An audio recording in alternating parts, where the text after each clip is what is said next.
முட்டாள்களின் கூட்டத்தின் சக்தியை ஒருபோதும் குறைத்து மதிப்பிடாதீர்கள். தனியாக இருக்கும் ஒரு முட்டாளை புறக்கணிக்கலாம், ஆனால் ஒரு முட்டாள் கூட்டம் பகுத்தறிவையே தோற்கடிக்கும் புயலாக மாறும்.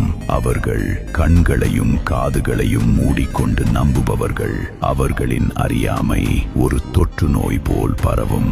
தற்குறிகளின் ஒற்றுமை நீதியை தோற்கடிக்கும் வலிமை கொண்டது. சிந்திக்க தெரியாதவர்களின் முடிவுகள் சட்டமாகும்.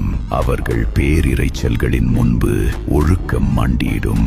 பேரழிவுகள் கூட வெற்றிகளாக கொண்டாடப்படும். தற்குறிகளின் எழுச்சியில் அறிவு அழிந்து போகும்.